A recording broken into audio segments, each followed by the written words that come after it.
I love how everybody just kind of rocks out to that song. It makes me so happy. For the record, in case anybody is interested in that song, it is America Online by the Midnight.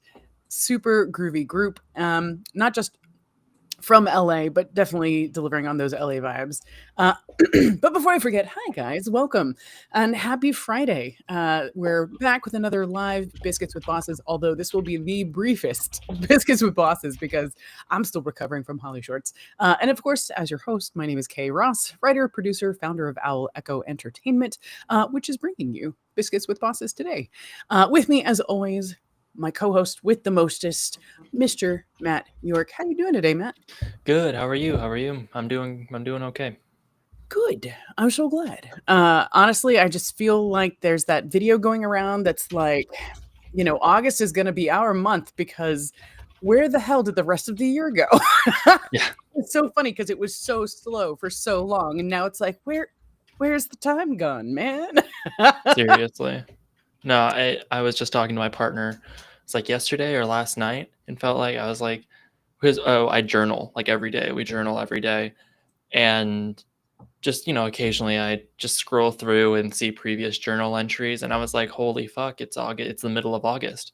Yeah. I don't remember August starting. I remember July starting, but the whole month of July, I was just looking to August, and now, yeah, because like it's been a big year, like for me and my partner, and so it's like, oh my god, the year is like almost already over. I feel like we just started. Right? We're just getting going. No, I feel ya. Yeah.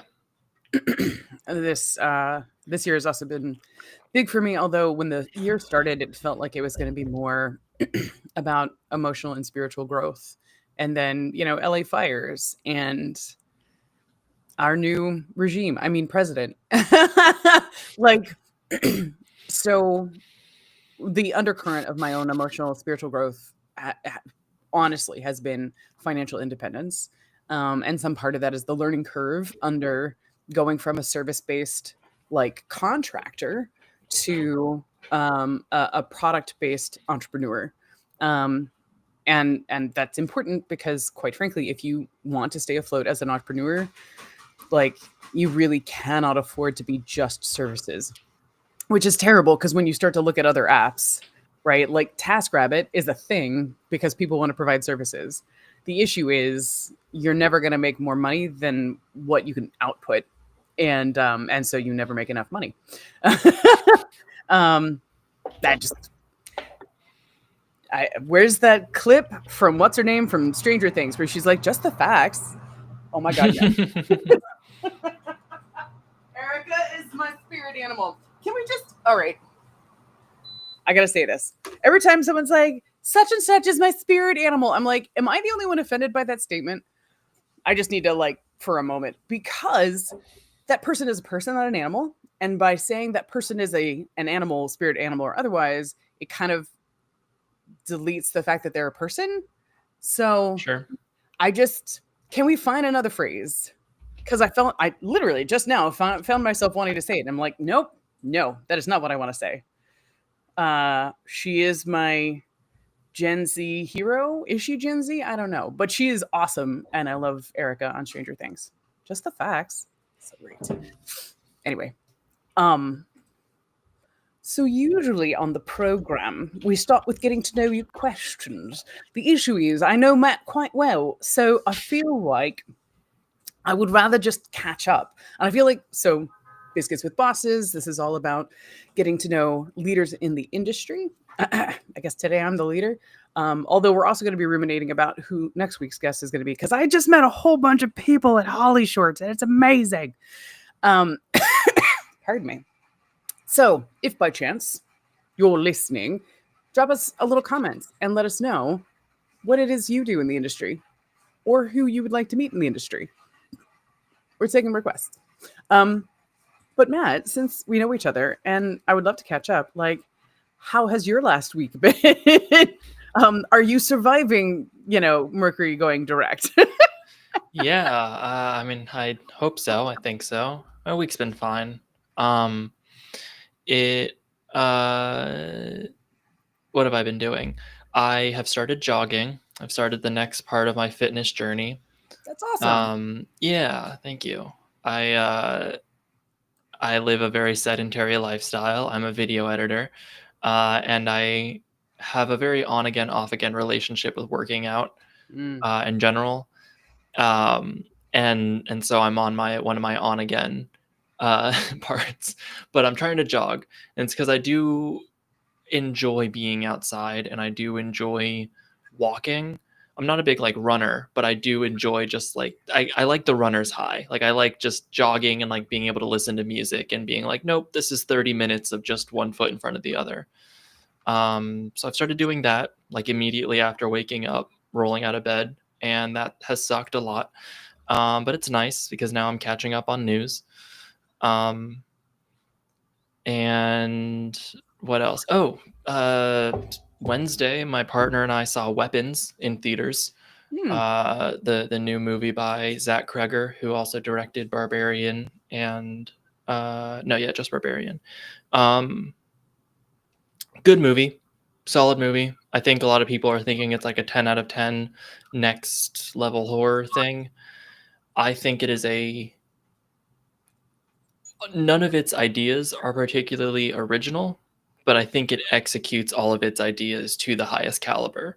mm, So it makes it a very good movie. It's an enjoyable movie, but a review I saw online was that it's a comedy with jump scares, and I think that kind of fits. Um, it's good, but I'm not about to call it like the next Silence of the Lambs or Nightmare on Elm Street or something.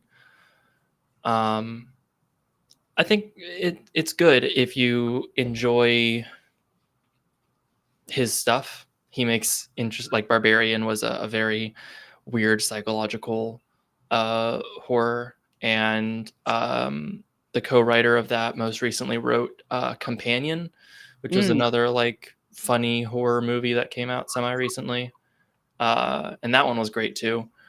And this was his next step. I recommend seeing it in theaters. I saw a Dolby Atmos. So like they have like the reclining seats and the big surround sound, and it has like the perfect color screen or whatever.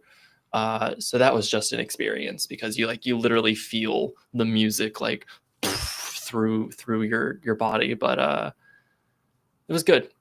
Hmm. Uh, would I now that I've seen it, would I have rather seen it in theaters or just waited to streaming? That's all. Mm, That's where I draw the line. Like, would I rather just stream it or pirate it, or is the movie theater experience worth it for this movie?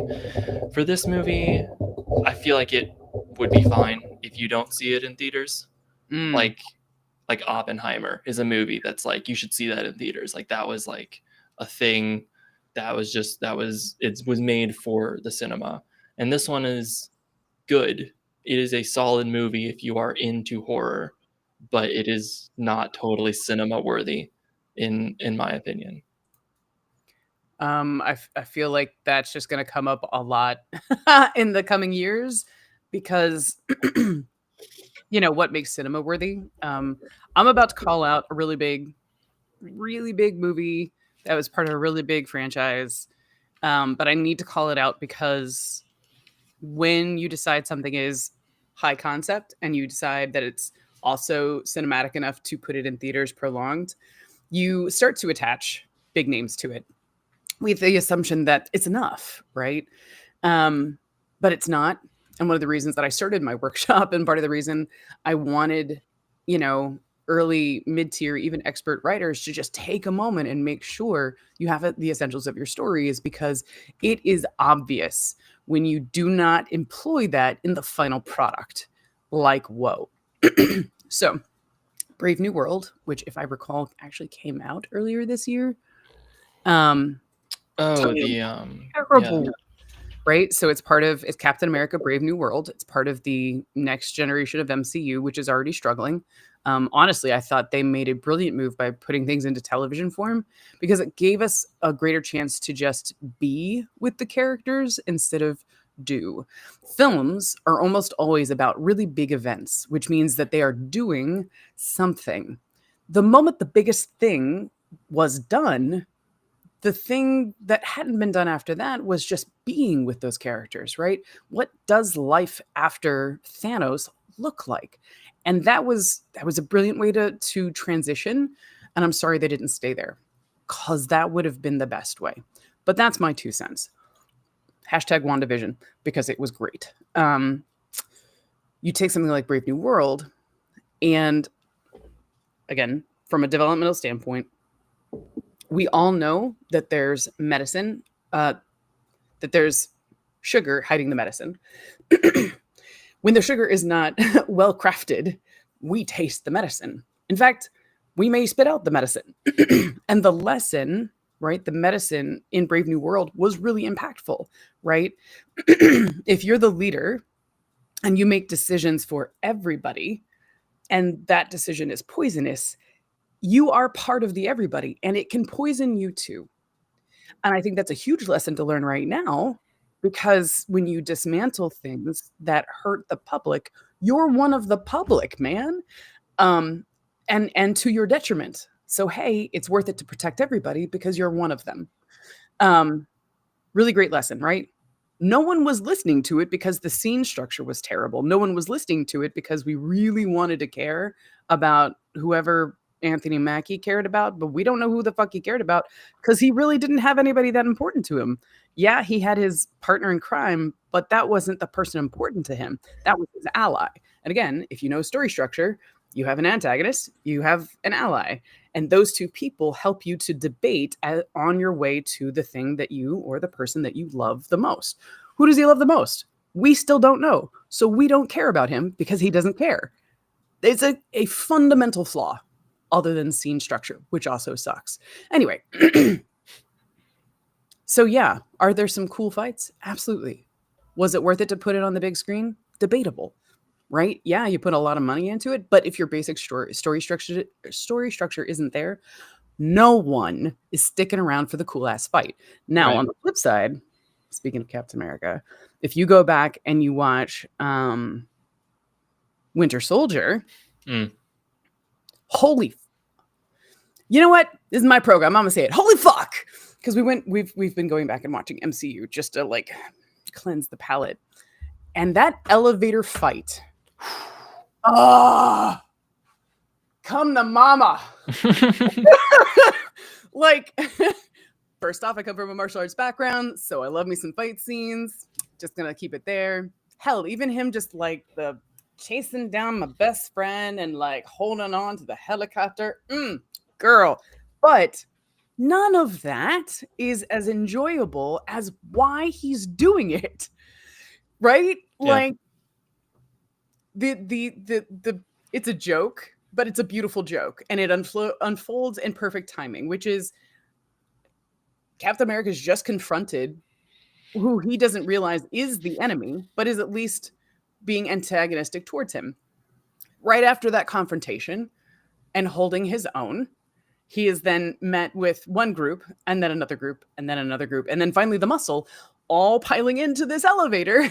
And we go, oh, okay, well, you've set the bomb under the table because I know what the stakes are, because I know who's after him, and these are his henchmen.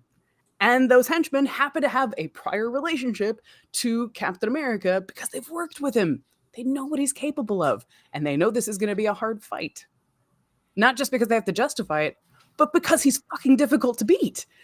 And then, in true Captain America style, he doesn't want to fight. He's going to give him out. Anybody want to get off before we get started? He knows. He strategically knows, and he's still super kind about it. Y'all, every scene should have expectations laid out, should have motivation, have complication, and if you can, do multiple things at the same time. Not only does it move the story forward, it's a demonstration of character, it's also starting a relationship, because who's in that elevator? Yeah, someone who's going to blow him the fuck up later, right? All that being said, you have the ability. You really do. All the rules are laid out. Why are you fucking ignoring them? Because you're racing to the finish line, and DC made the same problem, or made the same mistake. Anyway, thank you for listening. Whew. That is my explanation of, is it cinematic? If the story isn't essentially there, it does not matter how wonderful your fights and explosions are. Doesn't matter. We won't get there. Thanks for listening. End scene. I want to pause a minute because this is not what the show is about. But I'm so glad we're getting to catch up because the truth is I've been at Hollyshorts over this past weekend and trickling in through the week. And so I've been talking about films a lot. So thank you for giving me this chance to just geek the fuck out because, we all start there. We all start as fans before we become filmmakers. So True. I just had to get that off my chest. I also noticed that we still had a couple of people in the audience. So, what are you guys watching in theaters? I'm curious. We saw something recently. Damned if I remember what it is. Hey, honey, what did we see in theaters recently? Superman. Oh, I've been wanting to see that. I've heard that that's legitimately really good. It's like gonna bring back DC.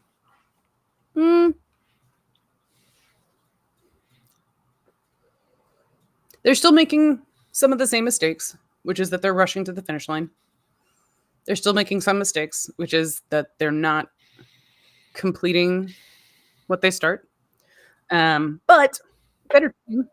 They got that right. Really enjoy the characters that they decided to highlight.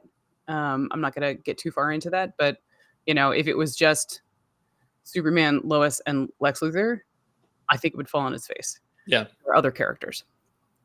For the record, based on the fact that I just said that, is one of the reasons I can tell you it's not as great as people think. It doesn't have enough legs. Because if you have to rely on your supporting cast, then your story does not stand on its own. However, I do think the conversation I would love to open up to people is this new skipping around story structure a result of the TikTok generation? Where it's like, check, I got that.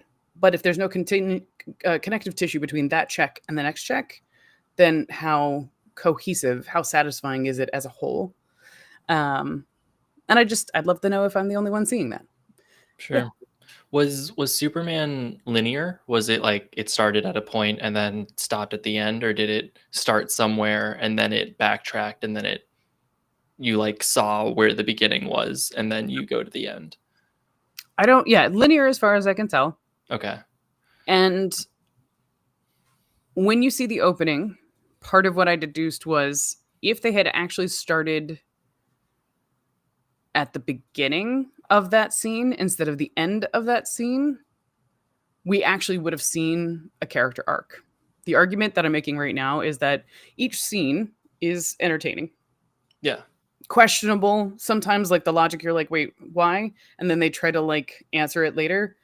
That's not how mystery works. Mystery actually has to pose the question early within the story, and then we try and figure it out on the way, as opposed to a footnote. Anyway, all that being said, usually you want to see a change in your character from beginning to end, and the change that they're proposing was super easy, which means it wasn't really hard earned, which means they didn't show us enough to show this is where they were before and this is where they are now. Yeah. So they just missed some stuff. And what's funny to me, I feel like I'm not saying too much by saying this, but there is, interviews of Mr. Gunn going around, the director, going around saying the riskiest thing he did was include a 5-minute talking scene in the middle of the film, which is basically this argument between Lois Lane and Clark Kent. And I was like, have you seen the most successful Marvel films?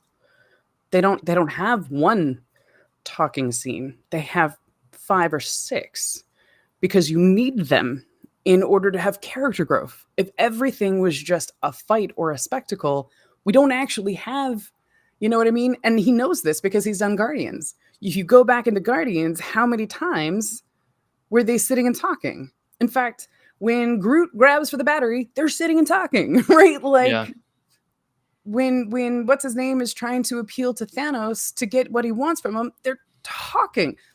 It's the cornerstone. You have to talk and then act. You have to act and then talk. Like, anyway, so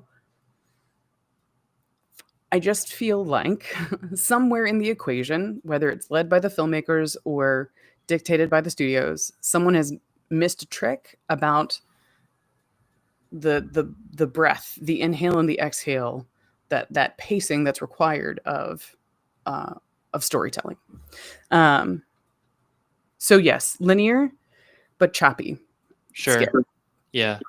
I I asked that because I had recently brought this up with my partner after we saw Weapons, because it is not a super linear story. It's a Mm, good story. It's told well, but it is told non-linearly.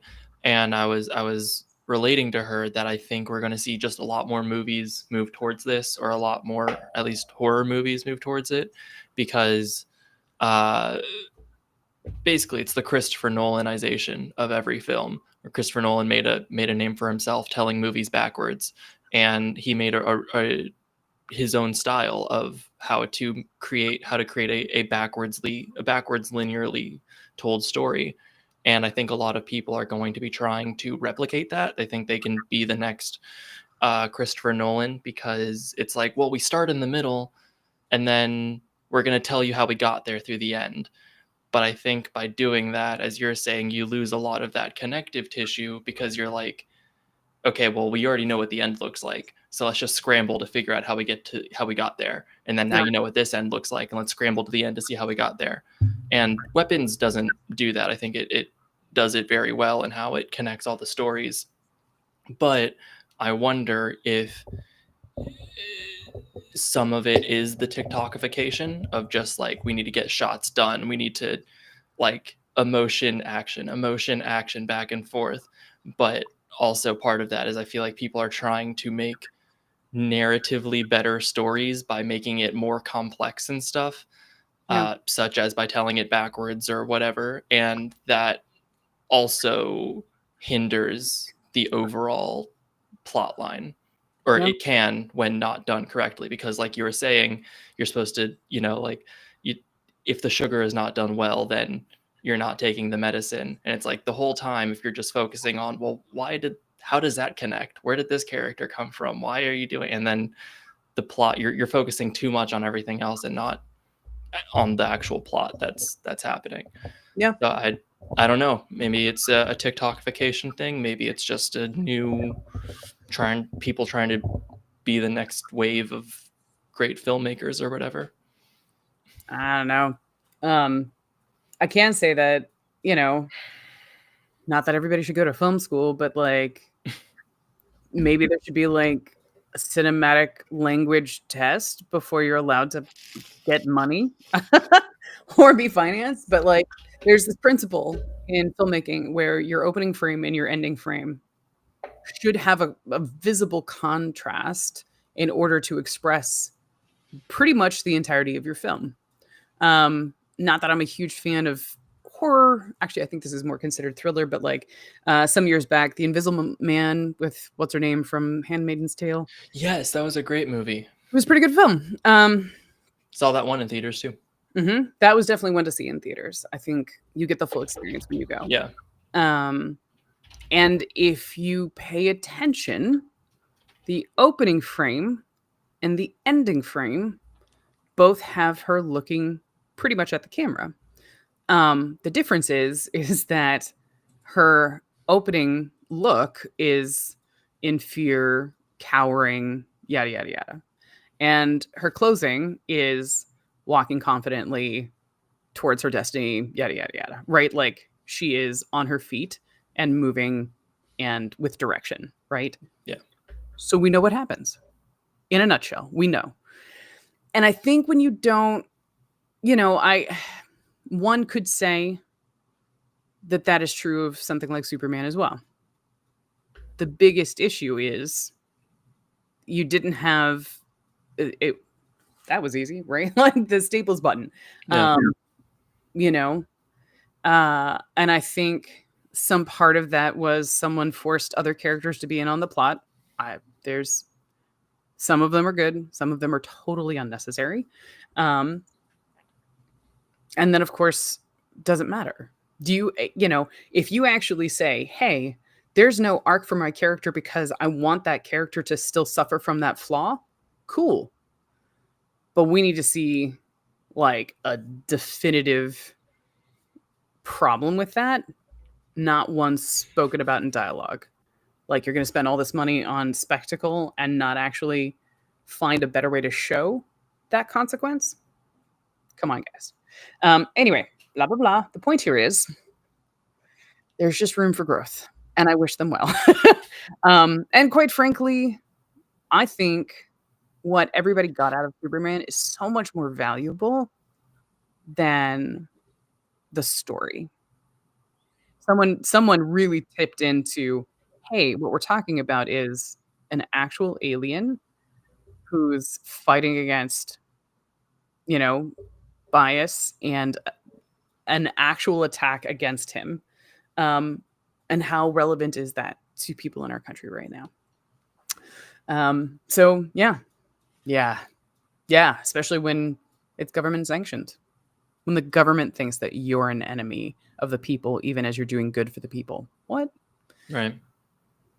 So sometimes it has less to do with whether or not the film won on all battlefronts and whether or not it resonates with its audience. And in that way, you know what? Superman got it in spades. So cheers to them for that.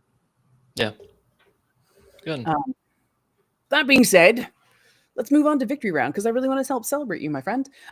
Anything from this past week you're super, super proud of? I guess starting jogging. Yeah, man. That's been not fun, but it's been good.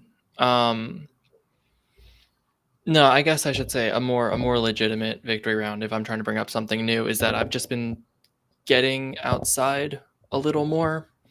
Um, I used to when I was in Harrisonburg, I used to walk to work every day, or like I have a electric vehicle that I would ride to work on. So I would get 20 minutes of sunlight, 10 minutes of sunlight like every day, and I would step outside in between like rushes and stuff, and it was just I didn't realize how much I missed that, because Yeah. now I've spent 5 to 6 months in my new apartment and it's been great, but I kind of haven't been outside a whole lot, and I think that was starting to take a bit of a mental toll on me. And Yeah. so I just started taking afternoon strolls, like after I was done with work. Like I shut down and I'd be like, all right, it's not crazy hot out, and I just walk the parking lot of my Mm, apartment complex because it's like half a mile. Um, and that was nice. And I was like, oh, this I can. I can't always do it at the end of the day, so I should probably figure out a way to do it at the beginning of the day. And now that I've been jogging in the morning and occasionally walking at night, I kind of just feel a little mentally better. I yeah. feel a little more physically energized than I would otherwise. Like it's only been like a week and a half. Like it has not been a big change in my life so far, but I at least am more optimistic because I'm like, oh, well, I'm going on a walk. And it's like, okay, it's still been a rough time or whatever, but like I've gone on a walk the past 4 days or whatever, and that's like nice mentally that I can like keep that in my head, keep that going. Because before it'd be like, well, what am I doing for myself? And it's like, I don't know. I'm working. I'm making money. That's good. I ate today. That's good. And then like because there's not much going on, but it's been nice. It's been better mentally that I'm like, well, no, I'm getting outside and I'm getting some fresh air, and I know that like the sunlight's better for my mental health and stuff anyway. So Yeah. yeah, that's my personal victory. That's awesome. I do want to cheers that because it's a personal victory that very much affects your professional life. So cheers to you, Sure. sir. Thank you. Cheers. That's phenomenal and admirable because I definitely need to do more of that. Thanks. I mean, I'm not like jogging much. It's like literally been a mile and a half. I'm Still. but yeah, it's been nice. I've now seen the same people like in the mornings, And at first they were like, it's only been a week, but they were like, who's this guy? Why is he running? Why has he got red hair? And now today they're like, one of them said morning to me. And I was like, oh, okay, I don't know you, you don't know me, but apparently we're on morning terms right now. So that's cool.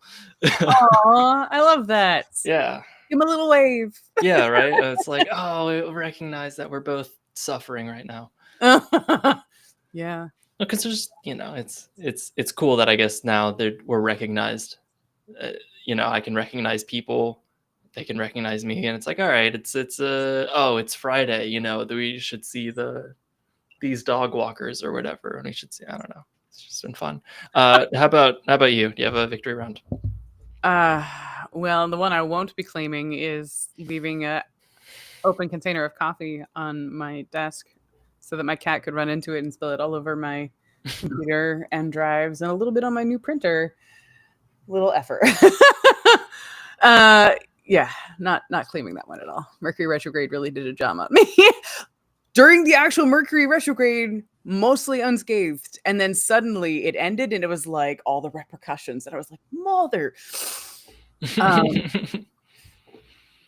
So upsetting. I mean, I'm quite proud of myself for showing up and doing what I do for Hollyshorts. We always start with opening night on Thursday night, which, I'm in charge of the Stage 32 block, which Hollyshorts is in charge of programming pretty much the rest of the festival. But Stage 32 programs just that first block in order to get some more international voices into the screening, since we have an international, membership. And since I moderate a lot of webcasts and what have you in the Stage 32 writers room, they allow me to moderate the Q&A, which is really, really, really fun. I always get comments afterwards like, wow, it feels like you actually watched the films and like you actually know something about filmmaking. And I was like, yeah, that's why I do this, man. Because it really sucks when you get like a moderator who's like, and what did you shoot it on? Oh my God. Right. Check the credits. We don't care to talk about that shit. Ask me something only a filmmaker would know, right? So I kept going, and I'm proud about that. And we got some good footage, and so far some really good response. So I am proud about all that. But I feel like I want to claim. It's really hard for me not to claim the other victory because there's a brand that I'm launching soon. I'm trying to get through the final checks before I fully announce the soft launch. But I was able to wear some of the apparel for the brand at the festival. And I got a lot of feedback from people like, I need one of those. I was like, oh, this is so great. Did you get pre-orders? I mean, I have their emails. I can't do pre-orders until the Shopify is up. And that's currently, I'm Sure. like in the last couple of things for Shopify. And mostly because just like I just need the paperwork so I can do the paperwork and have it all done. Yeah, soft launch, and this is why we do a soft launch, so we can't just be like everything's gonna be ready on this date. Oh, womp womp. But so it was exciting, and it was particularly exciting. I love going to live events where I can show up and support others, and it still helps my I hate saying agenda, but like it helps my success as well. And I love mutually beneficial. It's totally what I'm there for. So I was meeting so many cool people where I'm just like, oh my God, that's so great. Like, I can't wait to celebrate you, and just keep you in orbit. So trying to take a day off from all of that was really hard. Didn't really succeed in doing that. So I'm proud of showing up. I'm still working on actually taking some time off. But last night, I finished the last of my worksheets for tomorrow's workshop, which I'm super proud of because that's the only other thing other than the brand that I'm releasing. The other thing that's coming out this year is the book that I'm releasing. So kind of reaching this milestone of making the worksheets available is super important because I want to get feedback on those worksheets. Because if it doesn't work for you, this is like the last chance to let me know. Which, by the way, even if you're not, of course, I'm just looking to copy the link. There we go. Even if you're not able to join us, why? I hit copy, no, copy link.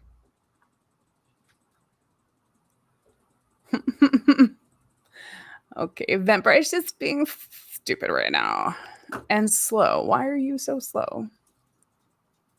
Cool, cool, cool, cool. I just had it and it won't let me have the actual link. Thanks. Quick actions, copy link. Are you gonna paste it this time? Nope, still won't paste it. Try and do the Eventbrite for tomorrow. Yeah.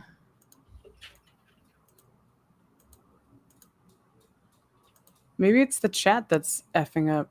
See, the problem is I spilled coffee on my computer, so my first thought is my computer acting up? Like, what is going on? Click here for tomorrow's workshop. Oh, finally. Now it goes. What the hell? Oh.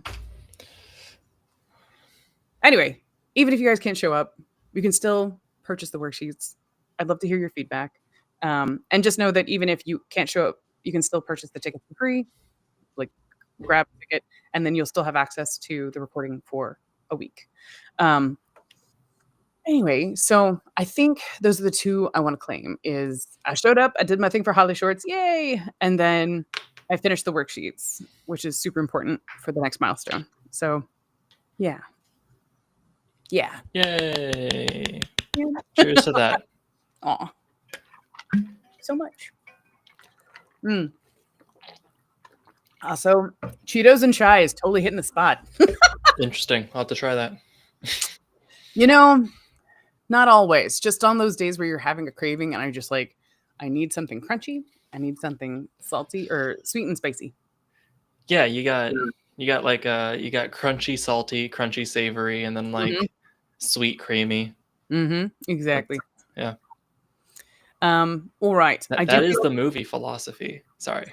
That's like why popcorn and like why it's always popcorn and Coke, because you get the crunchy, salty, and then you get the sweet, creamy, and then they're such extreme flavors that it makes you want it psychologically and physiologically compels you to get the other because you want both at the same time because they're two extremes, and that makes you need to use the restroom more. And so if you use the restroom in the middle of the movie, you're more likely to get a refill. Sorry, movie science is crazy to me. I love like actual like how operations works for these things. I think food science is insane, and I think just popcorn and Coke is like one of the easiest examples to talk about. If you haven't, speaking of food science, if you haven't seen this series, I believe it's called Chef's Table. Yeah. It is gorgeous. Gorgeous. I mean, the epitome of food porn. Like, just go to watch the food, even if you're not listening to the stories. Although the stories of the chefs are really compelling as well. Yeah. But clearly, it's on the other spectrum, right? We're not talking about popcorn and soda anymore. But fascinating stuff nonetheless. I will say that I think as people get older, or even as people get healthier, the option is to go with plain popcorn and water, so that you still get the salty kick and then the resolution from the salt. But you're right. The moment you add soda as a sweet alternative, there's still salt in the soda. True. And so it's putting you in a craving cycle. Yeah. But I think, if I'm honest, I think that's true of all snacks. That's probably the purpose of all snacks, is just like satisfy a craving, if I'm honest. That's fair. But that's just my 2 cents. Again, love to hear from you guys. All right. So for next week, my goal is to lure in someone from my Hollyshorts collective, because again, met a lot of really cool people. And so I think part of, I'm going to call it the bend in the rules that I'm going to employ, is maybe they're not currently a leader in the industry, but they're taking a leadership role. So for example, I fangirled out. I've been following this hoop dancer on Instagram for a really long time, as part of my own research into my backgrounds because I've been told family stories for years about how we come from a no longer documented native tribe. When when government finally recognized tribes and their names and their locations, all full bloods of our tribe had already been extinguished. So I've been looking for ties within, ancestry.com and DNA to see who else still exists. And when I found the soup dancer, it was so compelling to see how his story is coming through his performance, and that it is a way to continue to spread that information. And he happens to be at Hollyshorts with a film for the Indigenous block. And I didn't know it until we were at a panel together, and we were just chatting as, filmmaker to filmmaker. And I was like, and usually at the end of that conversation, you go, "Hey, are you on Instagram?" Because it's kind of the safe haven to like direct message people. Yeah. um, Hot tip if you're looking to move to New York or LA, whenever you meet somebody randomly in the industry, you go, "Hey, are you on Instagram?" Right? You follow each other so you can message each other, which works a lot like texting without sharing your phone number. Because you just never know when someone's gonna be cray cray. So please, please, please don't share sensitive information. And so when I was bringing him up on Instagram, I was like, "Wait a minute, your story sounds really familiar. Do I already follow you on Instagram?" And he brought it up. He was like, "Yep, you already do." And I was like, "Oh, you're him. Oh my God." Nice. I didn't, his hair is like short and curly right now, not like pulled back and straight in a ponytail like I'm used to seeing it. Sure. It like did not occur to me. And that I was like, "Can I get a picture so I can show people? Like, look who I saw." Yeah. Yeah. That's I'm a cute. big old dork. Who Anyway, is it? Are you able to shout him out? I have to bring it back up because Eric. That's all I remember of his name. Hold on. Do. Eric Michael Hernandez? That sounds right. Eric Micah 3L? Courage official trailer? That's the one. Cool. I made a movie. Yes, you did. Yeah, because when you mentioned his TED speak or that he used to work for Cirque du Soleil, and I was like, wait a minute. I know a hoop dancer that used to work for Cirque du Soleil. Who are you again? And then I saw it and I was like, oh my God, that's so cool. Oh, he was even on our stage 32. Red carpet. That's so nice. Okay. I'm gonna come back to this. Anyway, super nice dude. Clearly he's making moves and I'm super excited for him. I'm super excited to see the film. So yeah, I'm gonna chat him up, see if he's available, because then I can completely fangirl out. But I think it would also just be interesting to see people who come from other industries who move into filmmaking for a particular purpose, right? Because I think sometimes when we see leaders in the industry, we think fixtures, right? They've been in the industry 10 years, 20 years, 30 years, and think that they're the only ones who can give us something of value. And the truth is, early career people are sometimes late career in other things, and so have really valuable insight into what they've learned in those first few years. So we'll see. We'll see if he wants to come in on chat. All right. That's all I got. Matt, any final thoughts for our audience before we peace out? No, I think I'm good. For those who may be affected by Tropical Storm Aaron, soon to be Hurricane Aaron, wish you safety, wish you luck, and I guess that's it for me. I only know that because it may hit me. Oh, damn.